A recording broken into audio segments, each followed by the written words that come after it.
Right, welcome back into Digital World. I'm really pleased to say this guy's a knockout, and that can be taken both which ways because he's had people on the canvas more times than I've had hot dinners probably.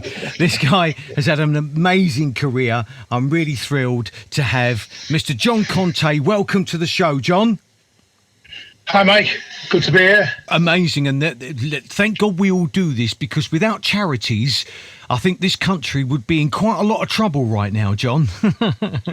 Yeah, well, I'm involved in a lot of charity, mainly through the golf, variety clubs, Sparks, different individual charities I play for. I play a lot of golf. Well, what we all want to know, if I can take you back, is what was it that drew John to boxing? How did it grab you, John? Well, my dad was teaching me when I was 11 years of age, and there was a big family, 8 boys, 2 girls, and I was the 4th eldest. And he was teaching me, so that would be around about 1960. I'd be 9. I was born in 51. So he's teaching me, and then after about a year, he took me down to Kirby Amateur Boxing Club, which is just about 12 miles north of Liverpool. That's amazing. And obviously it must have been something that was in your blood anyway, because to become the, the champion that you were, did people spot you? Were you spotted, or how did it form into more professional fighting for you? I think it's the amateur trainers. You put the great amateur ABC. The amateur boxing clubs are great. They take in the young lads, and obviously they take it from there and they develop it. And I like the football. I was playing football. I used to play, I remember, with Terry McDermott in Liverpool and Newcastle in England player. And Terry used to be in a junior school in Kirby, and he was a great player. Terry knew he was going to go all the way. But so was either athletics, football or boxing. And I decided it was going to be boxing when I was about 16.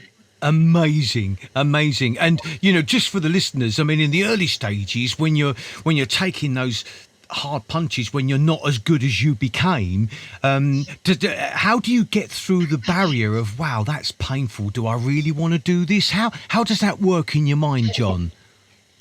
It's a bit like swimming, the water doesn't affect you type of thing. You're a swimmer, you expect to get wet because you've been doing it so young as well. Yeah. So you know how to respond to that, and it's just another guy in there, so and you've got it's about preparation, how you prepare yourself in training, fitness, endurance, and then just responding on the night and giving it as much as you can. And as a junior, as a schoolboy and a junior, I wasn't very sort of successful at that level, So it was like crossroads, and I'd come back and I'd think about it. I think, well, do I want to be really serious about this? And then as a senior, I became very serious about it, And then I certainly reinforced that when I turned pro at 20. Well, that was it. What was the breakout fight? What was the one that changed it for you? I think mentally just making the commitment as an amateur for me as a senior. Right. Number one, then ABA titles, coming down to London, winning them out at Wembley, the Empire Pool, Wembley Arena now. In there, that was in 1970 and 1971, middleweight and light heavy. And then going up to the Commonwealth Games, I was successful there and playing boxing for England, internationals, and then turning pro, being offered a lot of money to turn pro in 71. Yeah, absolutely. And you were a standout, that's for sure. I can remember I'm sort of about 11 years your junior, but I can remember John Conteh. That was a big name in boxing. And let's be fair, I think it was a little bit less money dominant in those days. There was more about the fight rather than about the money, if that makes sense, back there. Yeah, well, I was trying to bring the money into it, but they wouldn't let me.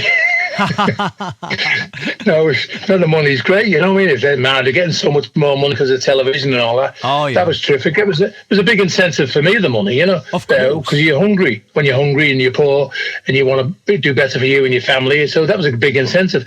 The point being, all the money in the world doesn't help you when the bell goes if you can't fight, type of thing. And then you make your commitment and your preparation for the fight. So you've got to be dedicated as well. Absolutely. And just remind us of the fight that. Two questions I'd like to ask you. Was there an easy fight where you felt I could really hurt this guy, but I'm going to back off? Does that ever enter your mind?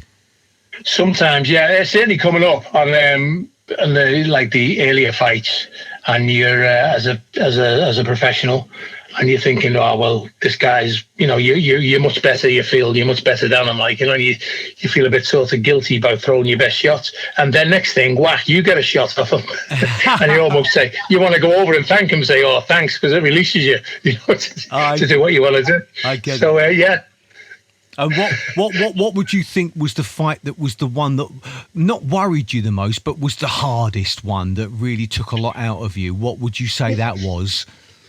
Well, they would all, first preparation helped. And if you're 100% prepared, so no matter how hard it was, it wasn't harder than the preparation. Yeah, because you prepared them for that. My trainer Georgie Francis used to say to me, "Most fights are won and lost on the training ground."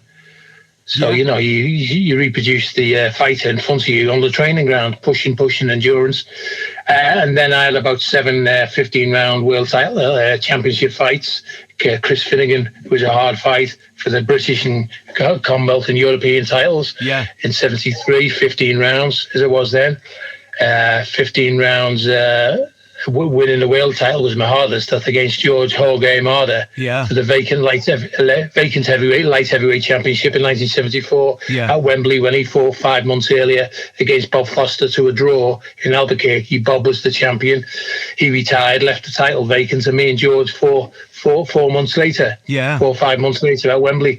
And he was a guy, you have to go 15 rounds with. He wasn't going to knock him over. No one knocked him over. He was a good, solid chin, and a great fighter. So that was really hard. And then their side, Matthew Franklin, 15 rounds, trying to regain the title in 1979. Amazing. The strength of you guys. What in layman's terms, what does it feel like? What is the impact of a full-on punch on the chin from a really solid fighter? What's the equivalent? Throwing your head against a brick wall, for example? What's the power of it? No, I don't ever seen it like that, because it was always professionally prepared for it. You've been doing this since you were a kid. Yeah. You accept all that, you're psyched up for all that, and subject to how well you can take a shot. Different people take take shots better than others. Something to do with the bone structure, probably. The doctors would know. I've heard doctors talk about it years ago, about why some guys can take a better shot than others because of the bone structure or something, around there, and the thickness of the bone and all that, and that's great. But as far as that's whether you can take a shot or you can't, it's like, have you prepared and you're going to go in there and give it 100%?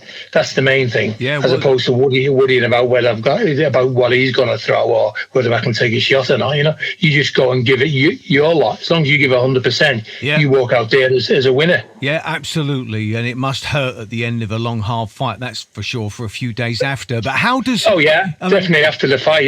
You feel it. And certainly if you've lost, if you feel it, you tend to feel it more. Yeah. If you win, if you won, the bruises, you feel better. But when you win.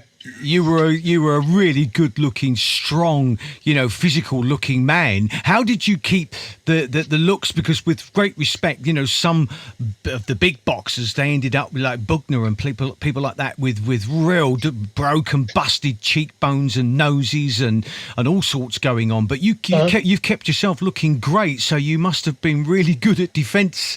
No, not really. You should have seen me before I started. Oh, okay. When I was in Liverpool, I was all over the place, and I needed money. I needed money to have an operation, but I didn't have the money. He said, "Well, box and get the money." So I boxed, got the money. By the time I got the money, I didn't need the operation. Oh, bless you. Oh, there's a story. Oh, dear. So I got knocked straight. No, I think some good fight. I was a box fighter. Yeah. So a boxer is going to miss 2 punches to get one in. Yeah. A pure fighter, like the Joe Frazier's, the Tyson's, the Durans, they're going to take 2 punches to get one in. Yeah. The pure fighters, you don't have to look for them; they're in your chest all the time. Yeah. But the boxer will miss 2 fights to get, so he's not going to take as much punches anyway. Number one. Yeah. I do believe the great fighter will beat a great boxer 8 out of 10. Yeah. That's why I think Muhammad Ali was the greatest, because a great boxer is a great fighter. Yes. You've got to be able to fight as well, because they're going to cut the ring down during the championship bout, get you right in front, and you've got to be able to punch your way out of it. The thing with the boxer, he's got more tools in the bag. Yeah. I think he's a greater general. Well, what a great observation. What a great observation. But in digital world, we've run out of a bit of time. I would like to ask, we've got to get you back on because there's so much to talk about. But what I do is I hand you over, I call them my digital warriors, the followers of my radio show, and then you can say goodbye to them for now in your own splendid, inimitable way, John. Over to you. Good. So this is goodbye to the followers. Yeah, goodbye, the listeners. Goodbye to digital world. Oh, digital. Oh, sorry, that's all very technical. Yeah, well, goodbye. Hope everyone has a good day, great weekend. It's a lovely day. I'm here now. The sun's shining. And what I'd like to say is, have you got a favourite song? I would imagine you like a bit of the 60s vibe. Have you got a favourite song that we can play for you? Yeah, Blue Moon. Blue Moon. By the Marcells. Yeah, I like doo-wop. Hey, isn't that right? That's going to be played, everybody in digital world. Here we go. Blue Moon for John Conteh. Thank you, and God bless you, John. Thanks, Mike. Bye.